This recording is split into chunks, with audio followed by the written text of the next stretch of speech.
weche mag limbe nikech king'iyo sigana mar piny Kenya, gwenge ma kadho nam chumbi kata Mombasa en achiel kuom gwenge ma yudo jolimbe mathoth ahinya e piny Kenya, kendo miyo Kenya yudo yuto e yore mag ochumi kaachiel kod dongruoge mamoko. Winjane to giwacho ang'o ma Nyanza nyalo somo kowuok kadho nam chumbi?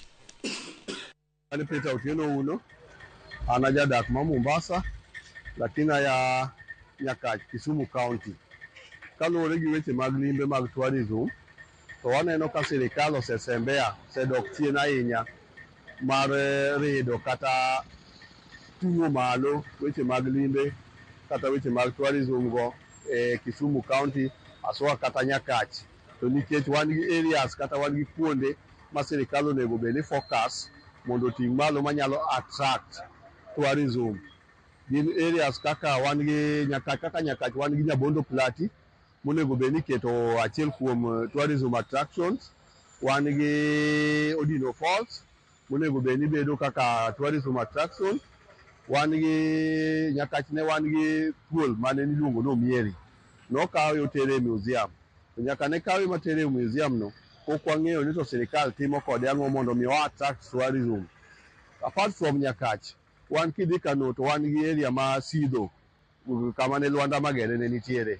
Pok wawinjo ka sirikal okawo ane patik mondo mi oger area mar Lwanda Magere kata oket Lwanda Magere kaka tourism attraction. Kidhi Seme bende wan gi Kit Mikayi kocha. Pok waneno ni to sirikal time ang'o mondo obed tourism attraction. Koro Nyanza as a whole kata Kisumu as a whole, wan gi areas manyalo attract tourism. To ok wane ka sirikal tiyo manane mar mondo mi oger mondo attract tourism obi Nyanza. Ma dewaer mar kwayo sirikal ni areas go gikete pesa mondo mi olosgi e yo makare mondo mi generate income. Niluonga ne Rafael Ondiek Odienwa Kaya. Awuok Ziwa la Ng'ombe Mombasa.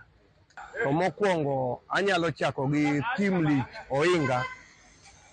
Mano ni e dala mar Kadem Mwalo Kucho. To wiya ok nyal wil gi Simbi Nyaima nikech wantiere gi kuonde ma oganda wa osedwoko piny to nego bed ni koro wan gi lony mamalo. Wan gi Bala mantiere Uma, to wantiere gi Ruma mantiere dala mar Olambwe ma wiwa ok nyal wil godo. Wan kod Kit Mikayi, to ka wadhi Siaya kucho chonde to wantiere gi kuonde ma beyo monego bed ni kelonwa dongruok. To waweyo gigi nikech waketo mana siasa mbele. Ochopo sa ma koro devolution osedonjo piny ma nyaka koro waland kuonde wa mabeyo ma onego kelnwa dongruok. Nikech sani pesa mag tourism wayudo ka ok osedhi maber. To maendi anyalo challenge Mama Gladys, anyalo challenge Anyang' Nyong'o mondo gigi duto te giket manyalore. Machalo kaka Odino Falls, ka gibiro kacha gibiro yudo ka jo Japan nyicho timo tich mong'inyore kacha. Miyudo ka Odino no miriu ogo kona ma oloso mbolea to ogolo pi maler. To kendo pigno bende onego lose mwalo sango kucho mondo tich majaber.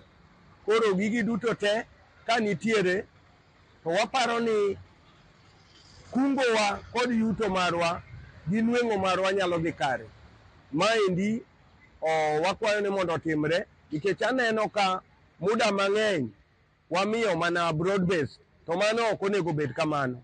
Onego bed ni sani koro wan e rang'iny mamalo to giwinjo mamalo mondo wang'e ni tourism ni en ka wan nam chumbi koni to en chiemo ma koro jogi osechiemo go malach.